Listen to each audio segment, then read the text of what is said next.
Hello everyone, welcome to Hindi voice. Malti Joshi की कहानी वसीयत। ओंकार सीटी बजाते हुए घर में दाखिल हुआ ही था कि बरामदे में बैठे हरीश को देखकर एकदम सकपका गया। नमस्ते भैया, आज आप घर में कैसे? तुम्हें कोई ऐतराज़ है? हरीश ने कहा तो ओंकार और भी सहम गया। उसकी हालत देखकर हरीश को हंसी आ गई। कहा, मैं तो खैर अपने घर में बैठा हूँ, पर आज आपकी सवारी इधर कैसे? ऐसे ही कभी कभी भाभी जी से मिलने चला आता हूँ। भाभी है ना भीतर? उसने पूछा और उत्तर की प्रतीक्षा न करते हुए सीधे भीतर चला गया। भीतर वाले उसारे में माँ बेटी दोनों मिल गई। ओंकार वही पास में बैठ गया। बोला, भाभी जी, बड़े भैया के पास कौन सी गाड़ी है? सेंट्रो। क्यों? नीली वाली थी ना, पर आजकल वहाँ एक लाल गाड़ी खड़ी रहती है, खूब बड़ी सी। अपने छोटे भैया को जाकर बताओ। बेचारी भाभी कहते उनका मुंह नहीं सूखता, और बेचारी भाभी दो दो गाड़ियाँ रखे है। चुप करो अम्मा, पता है ना वो आज घर में है। हाँ तो ओंकार, लाल गाड़ी तो है, पर कौन सी? ठीक से देख नहीं पाया भाभी, पास जाते ही कुत्ते भौंकने लगते हैं। फाटक के बाहर खड़ा रहता हूँ तब भी। कुत्ते भी पाल लिए, वो भी दो दो? यहाँ बच्चों को ठीक से दूध नसीब नहीं होता, वहाँ कुत्ते पाले जा रहे हैं, वो भी दो दो। रईसी और कैसी होती है? वो जैसी भी हो नानी जी, अब हम वहाँ नहीं जाएंगे। बड़े जबरा कुत्ते हैं, हमको चीर डालेंगे। मैं गरीब बेमौत मारा जाऊँगा। 10-10 हज़ार के इंजेक्शन आते हैं, कहाँ से लगवाऊँगा? अरे बड़े आदमियों के कुत्ते काटते हैं तो कुछ नहीं होता, उनके खुद इंजेक्शन लगे रहते हैं। जो भी हो, अब हम वहाँ नहीं जाएंगे, कहता हुआ ओंकार उठकर बाहर आ गया। हरीश आराम कुर्सी पर पूर्ववत आंखें मूंद कर लेटे हुए थे, पर उनके कान भीतर की ओर ही लगे थे। ओंकार की आहट पाते ही वे उठ बैठे। ओंकार, तुम बड़े भैया के घर गए थे, कुछ काम था? बेचारा ओंकार बगले झांकने लगा। खिसकने की भी राह न मिली। हरीश लगातार उसकी ओर देख रहे थे। आखिर उसने हिम्मत की और कह दिया, हम कौन अपनी मर्जी से जाते हैं, हमें वहाँ नानी जी भेजती है। किस लिए? हाल चाल जानने के लिए। तो भाभी जी कुछ चाय वाय पिलाती है कि सूखा ही टरका देती है? हम भीतर थोड़े ही जाते हैं, बाहर से ही देख दाख कर आ जाते हैं। बाहर से हालचाल पता चल जाते हैं। मरा डर के मारे भीतर जाता ही नहीं, तो कोई क्या करे? अम्मा जी ने एकदम कमरे में अवतरित होते हुए कहा। ओंकार ने अब भागने में ही कुशल समझी। भैया जी, शाम को गैया हमें ही लगानी होती है, आप चलेंगे। और उत्तर की प्रतीक्षा किए बिना वह बाहर निकल गया। हरीश अब सास की ओर मुखातिब हुए। ओंकार को अब बंगले पर भेजती है तो क्या करे? उन्होंने दबे स्वर में कहा। तुमने तो वहाँ जाना ही छोड़ दिया। अकेली औरत, किसी को तो खोज खबर लेनी चाहिए कि नहीं? हम लोगों के सिवा उसका यहाँ कौन है? खोज खबर ही लेनी थी तो किसी दिन माँ बेटी दोनों चली जाती ना। जासूसी करने की क्या ज़रूरत थी? जासूसी? और क्या, आप जो कर रही है वो जासूसी ही कहलाती है। हरीश ने कहा तो अम्मा जी मुंह बिचका कर भीतर चली गई। हरीश को बड़ा मज़ा आया। अरसे बाद सास को निरुत्तर करने का मौका मिला था, लेकिन सास को निरुत्तर करने की खुशी ज़्यादा देर नहीं रही। एक प्रश्न जो दिमाग में चक्कर काट रहा था उस पर हावी हो गया। बंगले पर नई गाड़ी आ गई है और 2 कुत्ते भी। कुत्ते पालना कितना महंगा शौक है, उसे पता है। एक कुत्ते का खर्च 2 आदमियों की खुराक के बराबर आता है। फिर उनकी साज संभाल के लिए नौकर चाकर भी तो चाहिए। ये काम भाभी के बस का तो है नहीं। फिर पिछले 6 महीनों से उसने वहाँ का रुख नहीं किया है। वैसी कसम ही खा ली थी, पर इस बीच क्या इतनी बड़ी उथल पुथल हो सकती है? शालिनी और उसकी माँ दबी ज़बान में कुछ कुछ कहती रहती है। क्या वो सही है? 6 महीना पहले शुभम का रिजल्ट लेकर गया था। सोचा था भाभी से कहूँगा कि भैया का बहुत मन था कि शुभम इंजीनियर बने। अब उनका सपना आप ही को पूरा करना है। घर से खूब अच्छी रिहर्सल करके गया था, पर वहाँ माहौल ऐसा बिगड़ा कि कुछ कहना संभव ही न हुआ। ये नहीं कि वहाँ स्वागत नहीं हुआ, स्वागत तो खूब अच्छे से हुआ। उन्होंने शुभम को बधाई भी दी। उसके लिए आशीर्वाद स्वरूप 500 का नोट भी लिफाफे में डाल कर दिया। चाय नाश्ता भी करवाया, पर सब कुछ ठंडा ठंडा सा था। उनमें संबंधों की उष्मा नहीं थी। वैसे भी उनसे सुसंवाद कभी था ही नहीं, पर भैया के रहते ये बातें सतह पर नहीं आई थी। अब जैसे सब कुछ सामने आ गया।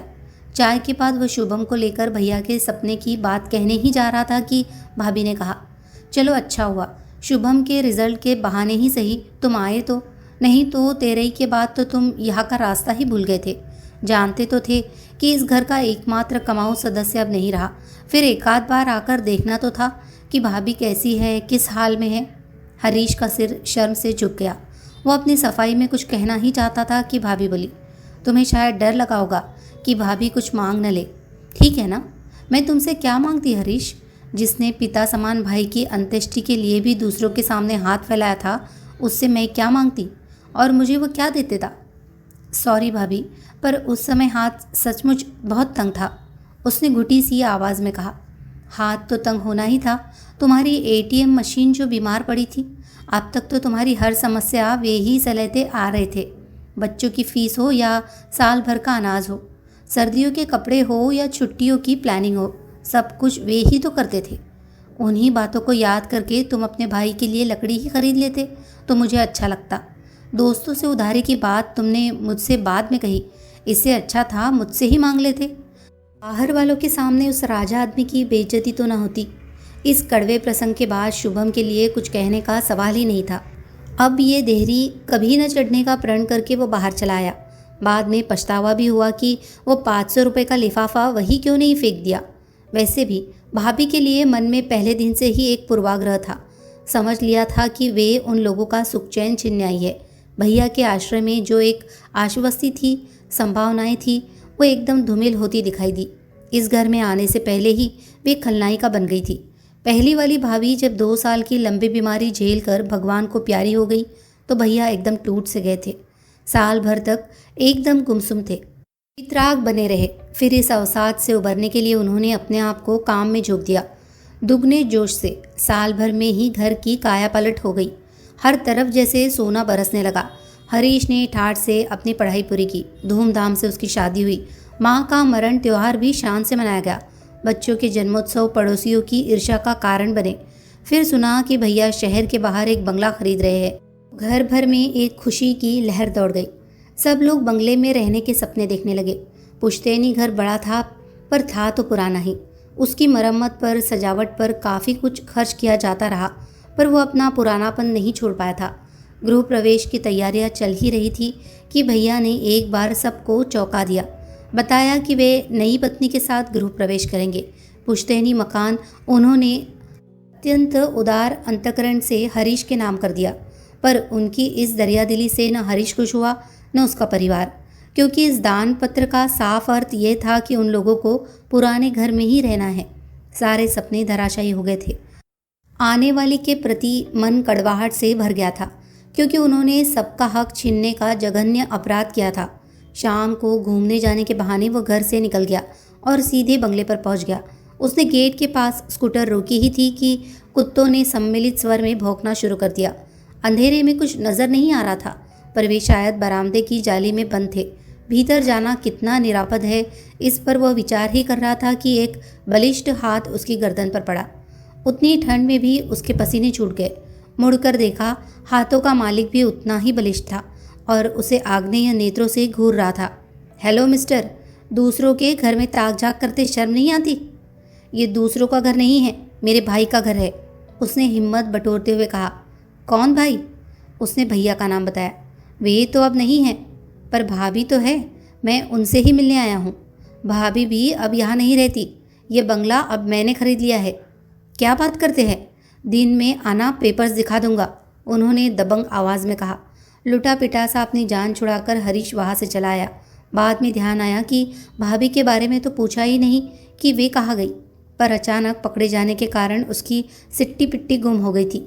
उसे कुछ होश ही न रहा। रात भर उसे नींद नहीं आई। शालिनी से बात करना चाहता था, पर हिम्मत नहीं पड़ी। जानता था अम्मा जी हमेशा कान लगाए रहती है। सासू माँ की निरंतर उपस्थिति उसे पहली बार खली। इकलौती कन्या से शादी करते समय केवल प्रॉपर्टी का ध्यान था। ये नहीं पता था कि दहेज में अम्मा जी भी साथ चली आएगी। आई है तो चुपचाप बनी रहे, पर नहीं, हर घड़ी अपनी उपस्थिति दर्ज कराती रहेगी। भैया तो पीठ पीछे उन्हें ललिता पवार ही कहते थे। शायद उनके आने के कारण ही दूसरी शादी के बाद उन्होंने अलग घर बनाने की सोची हो। बड़े भैया की इस शादी पर सबसे ज़्यादा वक्र दृष्टि अम्मा जी की ही थी। शादी के बाद भाभी के यहाँ 2 बार उम्मीद जगी थी, पर हर बार खुशियाँ आधे रास्ते से लौट गई थी और शालिनी ने इसका श्रेय अपनी माँ को दिया था। तब से हरीश को उनसे डर सा लगने लगा था। क्या भाभी इस राज को जानती है? क्योंकि उसके बाद से ही उनके व्यवहार में एक ठंडापन सा आ गया था। शादी के इन 15 सालों में वे मन से किसी से जुड़ ही नहीं पाई। उन्हें घमंडी करार दे दिया गया था। पर दूसरा पक्ष भी तो कम दोषी नहीं था। उसने इस खाई को पाटने की कभी कोशिश ही नहीं की। दूसरे दिन सुबह सुबह वह मुंशी बाल मुकुंद जी के घर पहुंच गया। देर होने से उनके काम पर निकल जाने का डर था। भैया के बाद कई वकीलों ने उन्हें हाथों हाथ ले लिया होगा। ऐसे कर्मठ और कुशल लोग आजकल मिलते कहाँ है। भैया का कोई काम या संदेश लेकर इस घर में कई बार आया है। हर बार उसका ललक से स्वागत हुआ है, पर इस बार मुंशी जी का व्यवहार बड़ा रूखा लगा। दरवाज़ा उन्होंने ही खोला था। वही खड़े खड़े पूछ लिया, बोलो। बोलिए भी नहीं। एक क्षण को वह अप्रतिभ तो हुआ, पर उसने दूसरे ही क्षण हठधर्मिता के साथ कहा, आपसे कुछ बात करनी थी, भीतर आ सकता हूँ? अब मजबूरन मुंशी जी को रास्ता छोड़ना पड़ा। हरीश भीतर आकर बैठ गया। बैठक का कमरा उसे बदला बदला सा लगा, बदला बदला सा और परिचित सा भी। हाँ बोलो, मुंशी जी ने उसे चिताया। वह व्यवस्थित हुआ और बोला, मैंने सुना है भाभी ने बंगला बेच दिया है। हाँ ठीक सुना है, 15 दिन पहले ही डील हुई है। हमें हवा तक नहीं लगने दी। मुंशी जी चुप बने रहे। हमारी रजामंदी की ज़रूरत भी नहीं समझी गई। ये कोई पुश्तैनी प्रॉपर्टी तो थी नहीं कि सबकी रजामंदी की ज़रूरत होती। वकील साहब की पर्सनल प्रॉपर्टी थी। उसे बेचते चाहे दान में दे देते। उन्होंने बंगला पत्नी के नाम कर दिया था। वे ही लीगल या नेचुरल वारिस भी थी। उन्होंने बंगला बेच दिया बस। और सामान का क्या किया? बेच दिया। वैसे भी इतना सारा सामान कहाँ ले जाती, कहाँ रखती, इसलिए ज़रूरत भर का रख कर सब बेच दिया। अच्छा सामान था, हाथों हाथ बिक गया। किसने लिया? दोस्तों ने, पड़ोसियों ने, परिचितों ने। जैसे हमने ये सोफ़ा सेट ले लिया, 2 पलंग और एक अलमारी भी ली है। तभी हरीश को यहाँ कुछ पहचाना पहचाना सा लग रहा था। हमसे भी तो पूछ सकते थे। उसने तड़प कर कहा, तुमसे पैसे तो नहीं मांग सकती थी ना, इसलिए नहीं पूछा। उन्हें पैसों की ज़रूरत थी, तभी तो घर बेचना पड़ा। इतना बड़ा घर मेंटेन करना मजाक थोड़े ही है। और तुम तो जानते हो तुम्हारे भाई कैसे शाखर्च थे। बचत के नाम पर शून्य ही था। आखिर बची हुई जिंदगी भी गुजारती कैसे? बरसी तक तो रुक ही सकती थी, ऐसे भी क्या जल्दी थी? जल्दी सामने वाली पार्टी को थी। उनके ज्योतिष ने मुहूर्त निकाल दिया था। फिर जब जाना ही था तो आज क्या और कल क्या? भाभी अब कहाँ है? अपने भाई के पास। कल आना, उनसे पूछकर ही पता बताऊंगा। मतलब कि यह आदमी भैया के जाने के बाद भी अपना ईमान बनाए हुए है। उस दिन भाभी उलाहना देते हुए कह तो रही थी, तुमसे तो वो मुंशी जी अच्छे हैं, अब कोई काम नहीं है, फिर भी 4-8 दिन में हालचाल पूछ जाते हैं। उसे आशा तो नहीं थी, पर मुंशी जी ने दूसरे ही दिन फ़ोन करके पता दे दिया था। नासिक के पास कोई जगह थी। ऑफिस के टूर का बहाना बनाकर वह चल पड़ा था। घर पर बताने की हिम्मत नहीं हुई। सच बात जानते ही एक विस्फोट सा हो जाता। जो कुछ हुआ उसमें 100% उसका दोष बताया जाता। उसकी अकर्मण्यता को कोसा जाता। मुंशी जी ने पता ठीक ठाक दिया था। ढूंढने में ज़्यादा परेशानी नहीं हुई। शहर से बाहर एक कंपाउंड में 2 हाउसेज की लंबी कतार थी। गेट पर नाम लिखा था, विश्रांति। नंबर उसके पास था ही, इसलिए घर भी तुरंत मिल गया। 1 रूम किचन का वो छोटा सा घर था। इतने बड़े बंगले में सालों रहने के बाद भाभी यहाँ कैसे गुजारा करती होगी, उसने सोचा। भाभी ने बड़ी ही निर्मल निश्चल हंसी के साथ उसका स्वागत किया था।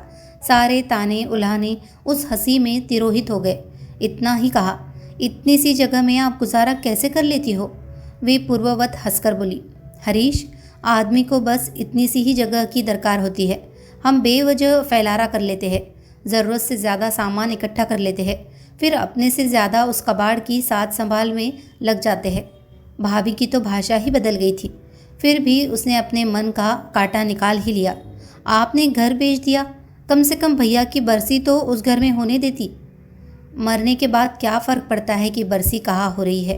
वैसे भी जो कुछ करना है तुम्ही को करना है, तो बरसी बाप दादाओं के घर में ही हो जाने दो। आप आओगी तो? मेरा तो उसमें कोई रोल ही नहीं है। मैंने अपनी तरफ से एक अनाथ आश्रम में पैसे जमा कर दिए हैं। हर साल उस तिथि पर आश्रम के बच्चों को अपनी ओर से भोजन मिलेगा। तुम भी जब तक बने श्राद्ध करते रहना, नहीं तो एक बार गया जाकर पिंडदान कर देना, फिर कुछ करना ही नहीं पड़ता। भाभी ने चाय बनाई, नाश्ता करवाया। वही सलीका, वही अभिजात्य। जगह छोटी होने से उसमें कोई अंतर नहीं आया। वह चलने लगा तो बोली, तुम आए बहुत अच्छा लगा, आते रहना। हाँ, ये छोटा सा घर मैंने तुम्हारे भाई के पैसों से ही खरीदा है। जाते समय तुम्हारे ही नाम कर जाऊंगी। अगर कभी लगे कि बच्चों के साथ ट्यूनिंग ठीक से नहीं हो रही है तो तुम और शालिनी यहाँ आकर रहना। बद्दुआ दे रही हो? नहीं, आशीर्वाद दे रही हूँ। बुढ़ापे में अपने सिर पर अपनी छत होना कितनी बड़ी नियामत है, यह मुझसे बेहतर कोई नहीं जानता। हरीश ने उनके पैरों को हल्के से स्पर्श किया और वह एकदम मुड़ गया। उस गरिमामयी महिला को इस तरह कातर होते देखना उसे अच्छा नहीं लग रहा था। कहानी अगर आपको पसंद आई हो तो प्लीज़ इसे लाइक करें, शेयर करें और कमेंट करें, और हमारे चैनल को सब्सक्राइब भी कर लीजिए। धन्यवाद।